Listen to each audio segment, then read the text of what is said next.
ചാനലിലേക്ക് എല്ലാവർക്കും ഹൃദയം നിറഞ്ഞ സ്വാഗതം. കർക്കിടക മാസത്തിലെ നമ്മുടെ രാമായണ യാത്രയുടെ 10ാം ദിവസത്തിലേക്ക് എല്ലാവർക്കും സ്നേഹപൂർവ്വം സ്വാഗതം.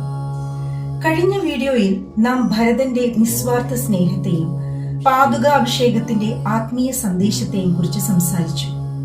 ഇന്ന് നമുക്ക് രാമായണത്തിലെ ഏറ്റവും കുറച്ച് സംസാരിക്കപ്പെടുന്ന എന്നാൽ അത്ര തന്നെ മഹത്തായ ഒരു വ്യക്തിത്വത്തെ പരിചയപ്പെടാം. ശത്രുഘ്നൻ.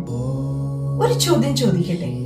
രാമായണം വായിച്ച പലർക്കും ശ്രീരാമനെ അറിയാം, ലക്ഷ്മണനെ അറിയാം, ഭരതനെ അറിയാം. പക്ഷേ ശത്രുഘ്നനെ കുറിച്ച് എത്ര പേർക്കറിയാം? എന്തുകൊണ്ടാണ് അദ്ദേഹത്തെ കുറിച്ച് ഇത്ര കുറച്ച് പറയപ്പെടുന്നത്? കാരണം ശത്രുഘ്നൻ തന്റെ ജീവിതം പ്രശസ്തിക്ക് വേണ്ടിയല്ല, കടമയ്ക്ക് വേണ്ടിയാണ് ജീവിച്ചത്. ശത്രുഘ്നൻ എന്ന പേരിന്റെ അർത്ഥം തന്നെ ശത്രുക്കളെ നശിപ്പിക്കുന്നവൻ എന്നാണ്. എന്നാൽ അദ്ദേഹം ആദ്യം ജയിച്ചത് പുറത്തെ ശത്രുക്കളെയല്ല, സ്വന്തം അഹങ്കാരത്തെയാണ്. ശത്രുഘ്നൻ ഭരതനോട് ഏറ്റവും അടുത്തായിരുന്നു. ഭരതൻ എവിടെയുണ്ടോ അവിടെ ശത്രുഘ്നനും ഉണ്ടായിരുന്നു. ഭരതന്റെ സന്തോഷം തന്റെ സന്തോഷമായും ഭരതന്റെ ദുഃഖം തന്റെ ദുഃഖമായും അദ്ദേഹം കണ്ടു. നാം പലപ്പോഴും നേതാക്കളെ മാത്രം ഓർക്കുന്നു, പക്ഷേ ഒരു നല്ല നേതാവിന്റെ പിന്നിൽ നിൽക്കുന്ന നിശബ്ദ മനുഷ്യരെയും മറക്കരുത്. കൈകേയിയുടെ ദാസിയായ മന്ദരയുടെ കുതന്ത്രമാണ് അയോധ്യയിൽ വലിയ ദുരന്തത്തിന് കാരണമായത്. ഭരതൻ തിരിച്ചെത്തിയപ്പോൾ ശത്രുഘ്നന് മന്ദരയോട് വലിയ കോപം തോന്നി. രാമായണത്തിൽ അദ്ദേഹത്തിന്റെ ധാർമ്മിക രോഷം നമുക്ക് കാണാം. എന്നാൽ പിന്നീട് അദ്ദേഹം ധർമ്മത്തിന്റെ അതിരുകൾ ലംഘിച്ചില്ല.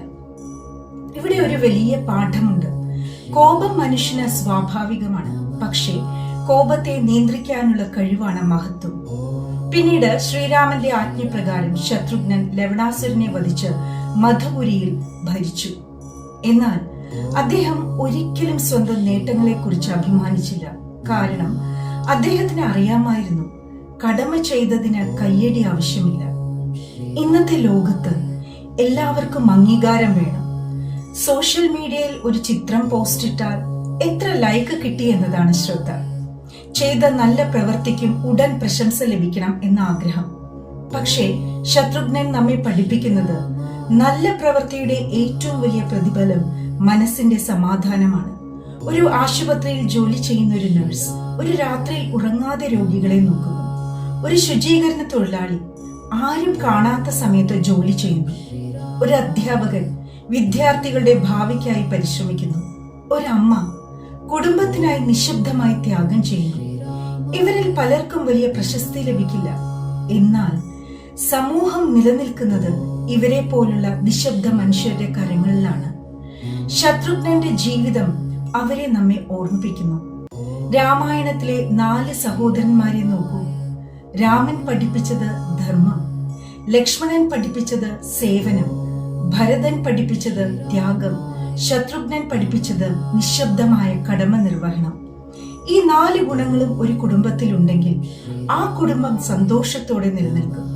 ഇന്നൊരു നിമിഷം ചിന്തിക്കൂ. നിങ്ങളുടെ ജീവിതത്തിൽ ആരും കാണാതെ നിങ്ങൾക്ക് വേണ്ടി പരിശ്രമിക്കുന്ന ഒരാളുണ്ടോ? നിങ്ങളുടെ അമ്മയായിരിക്കാം, അച്ഛനായിരിക്കാം, ജീവിത പങ്കാളിയായിരിക്കാം, ഒരു സഹപ്രവർത്തകനായിരിക്കാം. ഇന്ന് അവരോടൊരു നന്ദി പറയും. കാരണം പലപ്പോഴും നാം ഏറ്റവും കൂടുതൽ കടപ്പെട്ടിരിക്കുന്നത് ഏറ്റവും നിശബ്ദരായ ആളുകളോടാണ്. ഇന്നത്തെ വീഡിയോ അവസാനിപ്പിക്കുന്നതിന് മുമ്പ് ഒരു ചെറിയ ചിന്ത.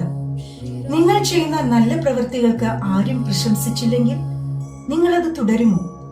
ആ ചോദ്യത്തിനുള്ള ഉത്തരമാണ് നിങ്ങളുടെ സ്വഭാവത്തെ നിർണയിക്കുന്നത്. ശത്രുഘ്നന്റെ ജീവിതം നമ്മോട് പറയുന്നത് പ്രശംസ കിട്ടുമ്പോൾ ചെയ്യുന്നതല്ല കടമ, ആരും കാണുന്നില്ലെങ്കിലും ചെയ്യുന്നതാണ് യഥാർത്ഥ കടമ. നാളത്തെ വീഡിയോയിൽ നാം രാമായണത്തിലെ ഒരു നിർണായക വഴിത്തിരിവിലേക്ക് കടക്കുകയാണ്. വനവാസം. ജീവിതത്തിൽ അപ്രതീക്ഷിതമായി വരുന്ന നഷ്ടങ്ങളെയും പ്രതിസന്ധികളെയും എങ്ങനെ നേരിടണം? എന്തുകൊണ്ടാണ് ശ്രീരാമൻ വനവാസത്തെ ശാപമായി കണ്ടില്ല? വനവാസം നമ്മെ പഠിപ്പിക്കുന്ന ജീവിത സത്യങ്ങൾ എന്തൊക്കെയാണ്? അതാണ് നാളത്തെ വിഷയം. ഈ വീഡിയോ നിങ്ങൾക്ക് ഇഷ്ടമായെങ്കിൽ ലൈക്ക് ചെയ്യൂ, പാലാഴി ചാനൽ സബ്സ്ക്രൈബ് ചെയ്യൂ. ഈ രാമായണ യാത്ര നിങ്ങളുടെ കുടുംബാംഗങ്ങളുമായും സുഹൃത്തുക്കളുമായും പങ്കുവയ്ക്കൂ. ഈ കർക്കടക മാസത്തിൽ ശത്രുഘ്നന്റെ വിനയവും നിസ്വാർത്ഥ സേവന മനോഭാവവും നമ്മുടെ ജീവിതത്തിലും വളരട്ടെ. ജയ് ശ്രീറാം. നന്ദി, നമസ്കാരം.